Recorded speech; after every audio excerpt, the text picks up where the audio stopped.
3월 12일 수요일 하나님 말씀 요한복음 20장 11절부터 23절입니다. 함께 교독하겠습니다.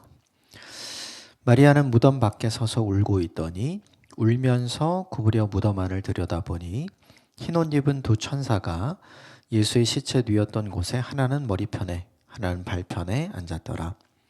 천사들이 이르되 여자여 어찌하여 우느냐?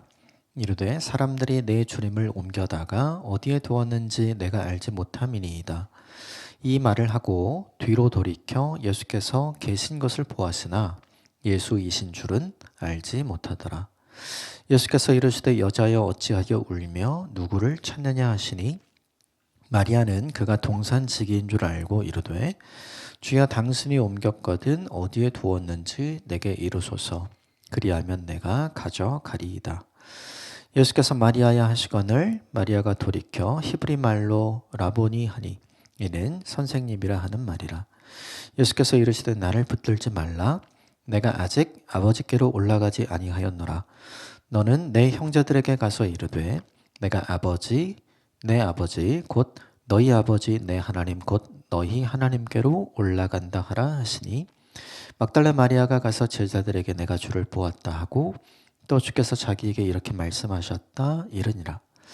이날 곧 안식 후 첫날 저녁 때 제자들이 유대인들을 두려워하여 모인 곳의 문을 닫았더니 예수께서 오사 가운데 서서 이르되 너희에게 평강이 있을지어다. 이 말씀을 하시고 손과 옆구리를 보이시니 제자들이 주를 보고 기뻐하더라. 예수께서 또 이르시되 너희에게 평강이 있을지어다. 아버지께서 나를 보내신 것 같이 나도 너희를 보내노라. 이 말씀을 하시고 그들을 향하사 숨을 내쉬며 이르시되 성령을 받으라. 너희가 누구의 죄든지 사하면 사하여 줄 것이요 누구의 죄든지 그대로 두면 그대로 있으리라 하시니라. 아멘. 이것은 하나님의 말씀입니다. 어제 본문에 막달라 마리아가 베드로와 요한에게 예수님의 시신이 사라졌다, 이 이야기를 전해주죠. 그리고 와서 베드로와 요한이 그 장면을 직접 확인하죠. 그럼에도 기쁨이 없었어요. 감사가 없었고 찬송이 없었어요. 왜냐하면 말씀대로 그대로 이루어졌는데 말씀대로 이루어졌구나라는 깨달음이 없었기 때문이죠. 결과적으로 베드로와 요한은 이제 집으로 돌아가고 막달라 마리아는 망연자실 그 자리에 계속 남아 있습니다. 오늘 본문은 그 자리에 남아있던 막달라 마리아를 만나주신 예수님에 대한 이야기, 그리고 예수님이 제자들을 찾아가신 이야기가 기록이 되어 있어요. 몇 가지 부분만 좀 같이 살펴보고 함께 나눠보겠습니다. 먼저 11절부터 14절까지입니다. 같이 읽읍시다. 시작. 마리아는 무덤 밖에 서서 울고 있더니 울면서 구부려 무덤 안을 들여다보니 흰 옷 입은 두 천사가 예수의 시체 뉘었던 곳에 하나는 머리편에 하나는 발편에 앉았더라. 천사들이 이르되 여자여 어찌하여 우느냐? 이르되 사람들이 내 주님을 옮겨다가 어디에 두었는지 내가 알지 못함이니이다. 이 말을 하고 뒤로 돌이켜 예수께서 계신 것을 보았으나 예수인 줄은 알지 못하더라. 11절에 보면 무덤 밖에서도 울고 있고, 그리고 13절을 보면 무덤 안에서도 울고 있는 거죠. 네. 이게 되게 중요해요. 큰 슬픔은 말씀을 잊게 만듭니다. 그러니까 마리아가 상심했잖아요. 그리고 정말 어제 본문에 나왔던 것처럼 사람들이 예수님의 시신을 가져갔구나 이렇게 생각하잖아요. 그러니까 슬픔이 너무 크면 말씀이 생각나지 않는 거죠. 또 하나, 슬픔이 너무 크면 14절 하반절에 보면 예수이신 줄은 알지 못하더라. 예수님 눈앞에 있는데, 자기와 함께 있는데 그분이 예수이신 줄 알아보지 못하게 하는 거죠. 이게 이제 우리가 생각해 봐야 할 거예요. 슬픔은 우리가 만들어내는 게 아니라 슬픔은 우리에게 찾아오는 거잖아요. 그것이 찾아왔을 때 우리에게 일어나는 일이 뭐냐 하면 하나님의 말씀을 잊게 만들어요. 그리고 하나님을 알아보지 못하게 하는 거죠. 큰 슬픔이 우리에게 찾아오는 건 우리가 막을 수는 없는 것 같아요. 근데 중요한 건 그 큰 슬픔이 계속해서 남아있게 하면, 그러면 내가 말씀이 깨달아지고 말씀이 이해되는 시간이 길어지겠죠. 그 타이밍이 오는 시간이 길어지겠죠.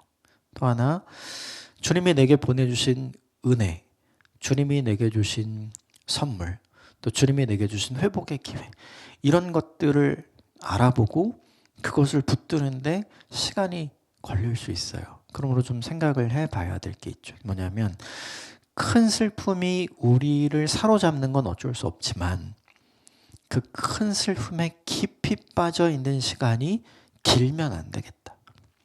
이것은 우리가 생각해 볼 필요가 있죠. 그 슬픔 속에서 우리가 어느 일정 시간이 지나면 그 슬픔으로부터 빠져나오는 시간이 우리에게 필요한데, 중요한 건 이 시간이 너무 길지 않으면 좋겠다. 너무 빨리 나오는 것도 사실은 좀 문제가 되는 것 같아요. 그건 자기를 속이는 거잖아요. 슬픈데 슬프지 않은 척 해야 되는 거니까. 그것도 사실 우리에게 어려운 일이지만 거기에 완전히 함몰되어서 인생 자체가 그렇게 흘러가는 것도 우리는 조심해야 될 필요가 있는 거죠. 또 하나 이 본문이 우리에게 보여주는 게 뭐냐 하면 왜 떠나지 못했을까? 막달라 마리아는 지금 베드로와 요한은 확인하고 어제 본문 10절에 보면 갔단 말이에요, 집으로. 그런데 이 막달라 마리아는 떠나지 못하고 그 자리에 있어요. 왜 그랬을까? 생각을 해보면 예수님을 향해 마리아가 갖고 있었던 마음이 진저였던 거죠. 그러니까 예수님을 향해 마리아가 갖고 있었던 그 마음이 진짜였기 때문에 이걸 어떻게 감당하지 못하는 거예요. 어떻게 할 수가 없는 거죠. 쉽게 말하면 막달라 마리아가 예수님을 향해 가지고 있었던 진정성이라는 게 어떤 건지 이 본문이 우리에게 보여주죠. 그 진정성을 가지고 있으면 어떻게 되는가?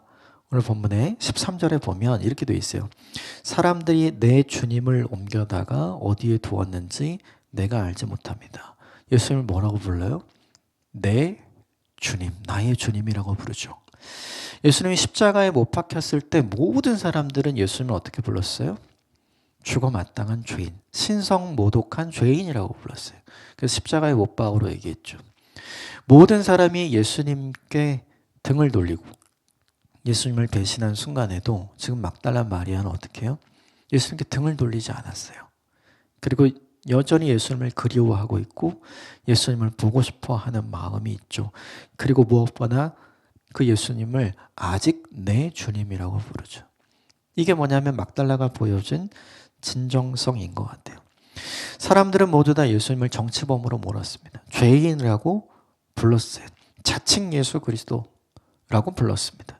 그런데 오늘 막달라 마리아는 여전히 그분을 내 인생을 구원한 내 주님으로, 내 인생을 바꿔놓은 내 주님으로 고백하고 있죠. 이게 언제 고백한 거예요? 모든 것이 자기가 바라던 대로 원하던 대로 되지 않았을 때. 우리가 이 막달라 마리아를 통해서 생각해 봐야 될 두 번째 포인트가 이건 것 같아요. 내가 바라고 원하는 대로 잘 되지 않았을 때 내가 주님을 어떻게 부르는가? 내 계획대로 되지 않았을 때 내가 하나님을 어떻게 부르는가? 내가 원하는 대로 되지 않았을 때 내가 하나님을 어떻게 부르는가? 우리는 그때도 여전히 나의 주님이라고 부르는가? 하나님을 향한 진정성은 우리가 잘 됐을 때 나오는 게 아니라 우리가 잘 안 됐을 때 나오는 것 같아요. 그래서 하나님이 아브라함을 시험하시죠.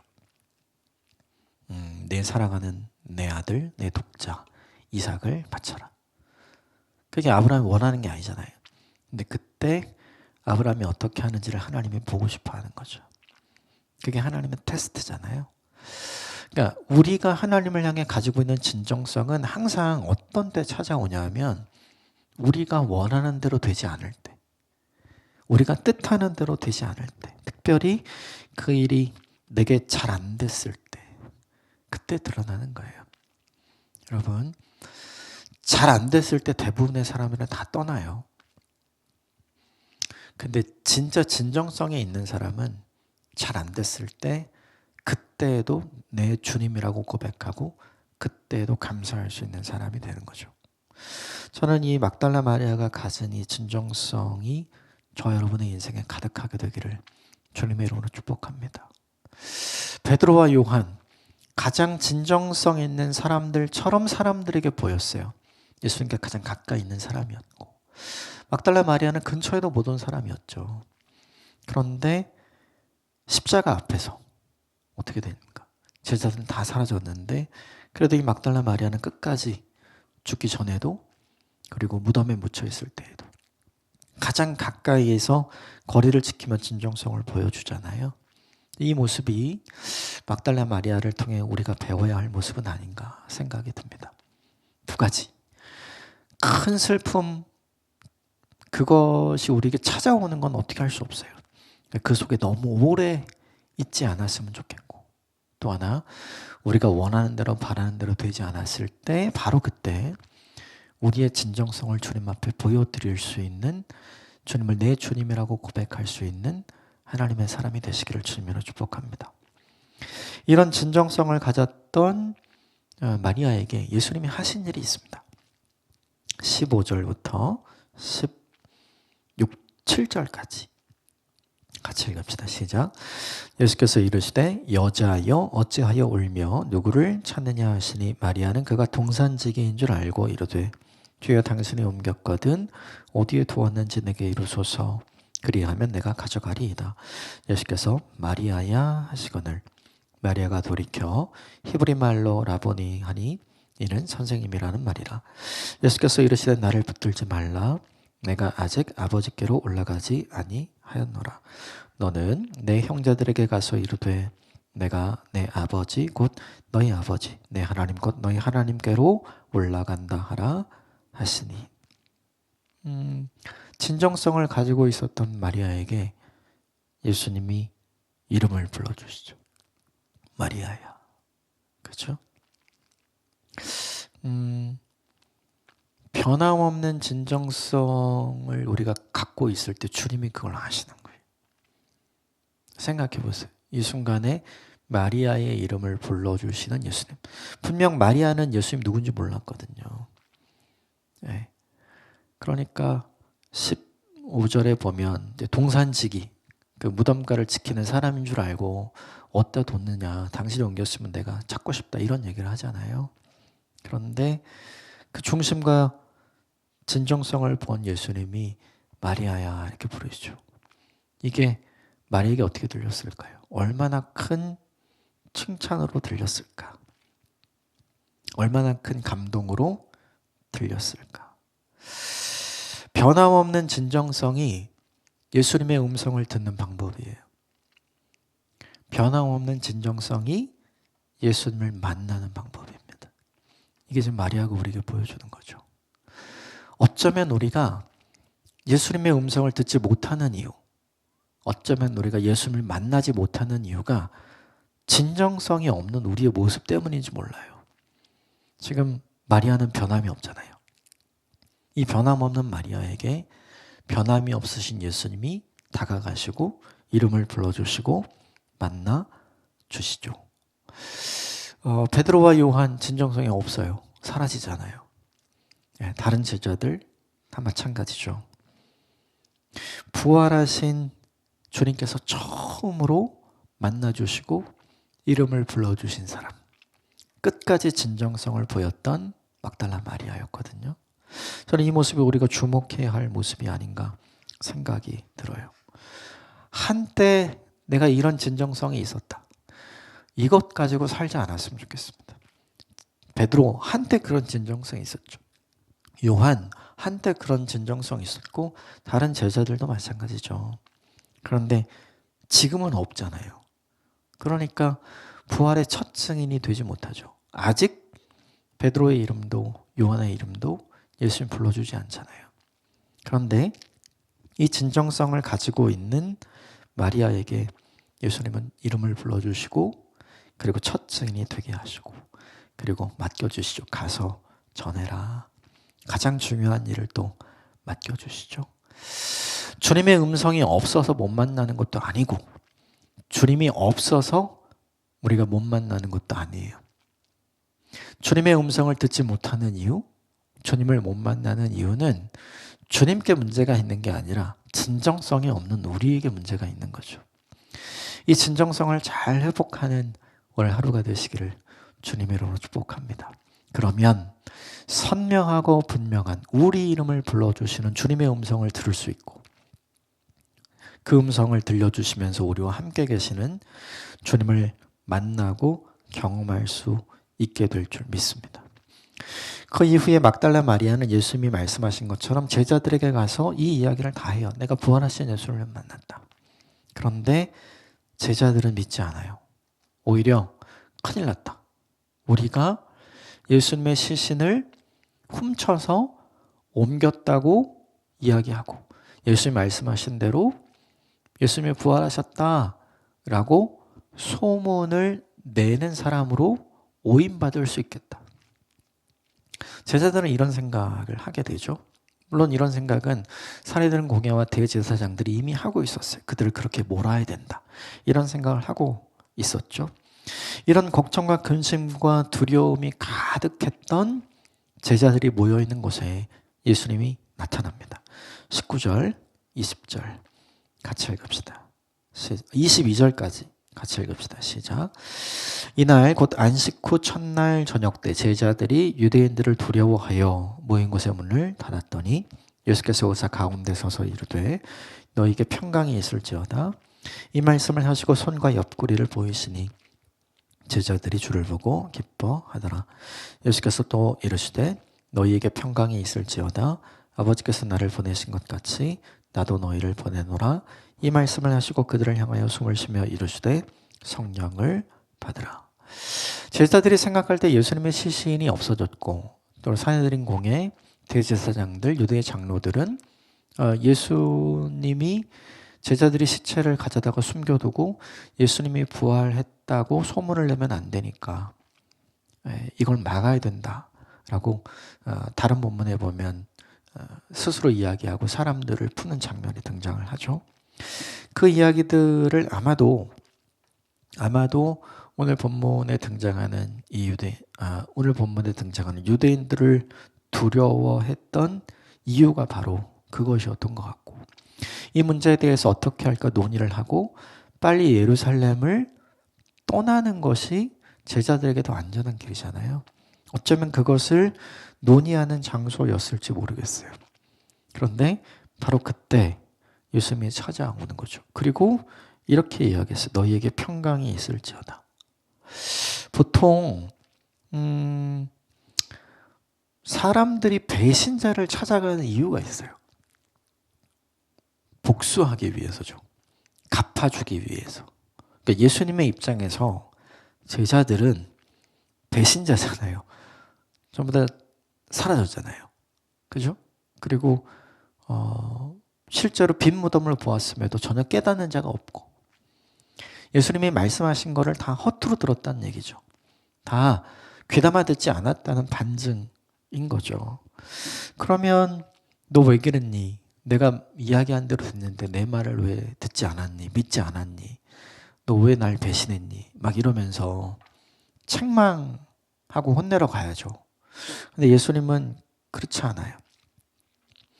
배신하고 배반한 사람들, 이 제자들을 찾았던 이유가 책망하고 복수하기 위해서가 아니라 그들을 깨닫게 하고 회복하게 하기 위해서 가시죠. 그리고 평안을 주시기 위해서 가시죠. 도둑이 재발절인 법이잖아요.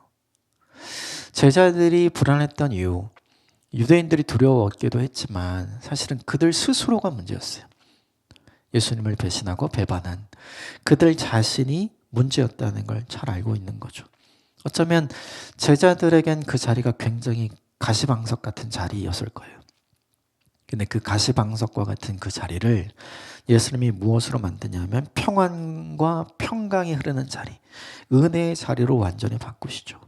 그러면서 예수님이 이렇게 이야기해요. 주는 아버지께서 나를 세상에 보내신 것처럼 나도 너희를 세상에 보낸다. 이 말은 뭐예요? 누가 배신한 사람을 보냅니까? 그렇지 않죠. 너희는 나를 배신했지만 나는 너희를 배신하지 않아. 너희는 나를 버렸지만 나는 너희를 버리지 않아. 너희는 아직도 내 제자이고 너희는 아직도 내가 사랑하는 제자야. 이걸 보여주는 거죠. 이 본문은 용서하시는 주님이 어떤 분인가? 다시 회복하시고 기회를 주시는 주님이 어떤 분인가? 다시 배신한 자를 믿어주시는 주님이 어떤 분인가? 무엇보다 나를 배반한 그 사람과 다시 함께 동역하기를 원하시는 주님이 어떤 분인가? 주님의 모습을 보여주죠. 이런 분이 우리가 믿는 주님인 거죠. 이 본문 속에 등장하는 주님의 모습을 조금이라도 닮을 수 있다면 좋겠어요. 그런데 사실은 되게 어렵죠. 우리는 우리를 배신한 사람, 또 원수지간이 된 사람에 대해서 우리는 평안을 빌어주기보다는 저주를 선포하죠. 용서하기보다는 복수를 다짐해요. 기회를 주기보다는 한번 걸려봐 라고 생각을 하고 있고, 그리고 동역하기보다는 두 번 다시는 그와 함께 이 일을 하지 않는다고 생각을 하죠. 그리고 절대로 그를 다시 믿어주지 않아요. 그게 우리의 모습이죠. 근데 주님은 다르죠. 주님은 주님이고 우리는 우리예요. 이 차이를 인생을 사는 동안 점점 좁혀가는 것이 주님이 우리에게 가장 원하시고 기뻐하신 일이 아닌가 생각을 해보게 됩니다. 오늘 주님께서 보여주신 이 모습이 우리에게 정면 교사의 본이 되죠. 마지막으로 함께 나누고 싶은 게 있어요. 그건 뭐냐 하면 대제사장들, 그리고 유대의 장로들, 바리새인들, 서기관들, 그리고 사내들인 공회는 예수님을 죽일 수는 있었어요. 그런데 결정적으로 예수님의 부활을 막지는 못했어요. 이게 되게 중요해요. 사람들이 자기 뜻대로는 할 수 있거든요. 그런데 하나님의 뜻이 이 땅 가운데 이루어지게는 할 수 없어요. 여러분, 이게 되게 중요해요. 우리는 이것을 믿어야 돼요. 내 뜻대로 안 되고 그의 뜻대로 될 수는 있어요. 그러나 결국 이 모든 것을 통해서 누구의 뜻이 이루어지냐면 하나님의 뜻이 이루어지는 거예요. 빌라도가 세운 군인들은 닫힌 무덤을 지킬 수는 있었어요. 그런데 하나님이 그것을 열린 무덤으로 만드는 걸 막을 수는 없었잖아요. 기억하십시오. 인간은 인간이고 하나님은 하나님이에요. 그래서 절대로 우리는 하나님이 하시고자 하는 일을 막을 수 없어요. 그게 우리에게 너무 큰 위로가 되고 격려가 되고 힘이 되는 까닭은 어찌하든지 주님 뜻대로 될 것이다. 주님의 계획대로 될 것이다. 그게 우리의 소망이고 그게 우리의 희망인 거죠. 이 소망과 희망이 저와 여러분에게 있는 오늘 하루가 되길 바랍니다. 함께 기도하겠습니다.